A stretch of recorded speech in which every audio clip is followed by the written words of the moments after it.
Imagine for a second that the governing body of the single most popular sport on the planet wasn't actually a sports organization at all. What if, behind closed doors, it operated basically like an international criminal enterprise? Well, welcome to our explainer. Today, we're unraveling a wild story full of shell companies, briefcases stuffed with cash, and executives who thought they were completely untouchable. We are looking at exactly how the beautiful game was sold to the highest bidder. This whole thing blew wide open on May 27, 2015. Picture this. It's 5:30 in the morning in Zurich, Switzerland. Swiss police are quietly moving floor by floor through the ultra-luxurious Bar al-Lac Hotel. They're arresting some of the most powerful men in global football, guys who literally dined with heads of state, and hauling them out into the street while they try to hide behind bed sheets. Richard Weber from the IRS perfectly summed it up when he said they were issuing FIFA a red card in what he called the World Cup of fraud. Okay, let's dive into this. That exact same morning, the U.S. Department of Justice unsealed a massive 47-count indictment. And look, they didn't just slap these guys with minor infractions. No, they hit them with racketeering, wire fraud, and money laundering. These are heavy-hitting laws that were literally designed to take down the mafia. The DOJ laid it all out, alleging these officials completely corrupted the worldwide business of soccer just to line their own pockets. All right, Section 1, the business of football, from suitcases to billions. And this brilliantly illustrates the core issue. To really get how this happened, you have to understand how FIFA operates. Technically, it's a non-profit. It has virtually zero real external oversight, but it controls a multi-billion-dollar empire. I mean, think about this. Back in 1930, the trophy for the very first World Cup was carried around in a single suitcase by Jules Rimet. Contrast that with today. The 2022 World Cup alone pulled in over $7.5 billion through TV rights, corporate sponsorships, the whole shebang. But, with that kind of explosive, astronomical growth comes some pretty staggering temptation. The Justice Department tracked over $150 million in bribes and kickbacks, all tied directly to media and marketing rights for these games. And keep in mind, that $150 million, that's just the money that happened to touch the U.S. financial system.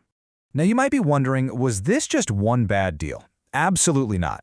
The indictment laid out a deeply ingrained systemic culture of corruption spanning 24 years. We're talking across two entirely different generations of officials. So this wasn't just a bug in the system. Guys, corruption was the operating system. So, the crucial point is this. All of that global power, all of those billions in infrastructure investments to host a World Cup, it all rested in the hands of an executive committee made up of just 24 people. Just 24 votes decided the fate of the globe's biggest event. And let me tell you, those votes did not come cheap. Moving on to Section 2. The Inside Man, the Rogues Gallery of Global Football. These top executives basically treated global football like their own private ATM. At the top of the pyramid, you had Sepp Blatter, FIFA's president, presiding over what the DOJ outright called a criminal enterprise. Then there's Jack Warner, the CONCACAF president, who allegedly laundered bribe money through, of all things, a supermarket chain. But my absolute favorite is Chuck Blazer. This guy was the CONCACAF general secretary. He lived in an $18,000 a month Trump Tower penthouse and, you can't make this up, famously rented the apartment right next door for $6,000 a month exclusively for his cats. But eventually, Chuck Blazer's extravagant, over-the-top lifestyle was exactly what brought him down. Around 2011, the FBI was actually running an investigation into Russian organized crime, and they ended up crossing paths with an IRS probe. The IRS had noticed something pretty glaring. Blazer, widely known as Mr. 10%, hadn't paid personal income taxes in over a decade. So a relatively simple tax probe suddenly snowballed into this massive global takedown. Suddenly facing decades in federal prison, Blazer was given a stark choice. He smartly decided to cooperate, becoming the FBI's man on the inside to avoid prosecution. And it gets totally cinematic here. Blazer actually wore a recording device hidden inside a tiny keychain fob. He walked right into those closed-door, highly secretive FIFA meetings and gathered the hard evidence. He literally handed investigators the keys to the kingdom.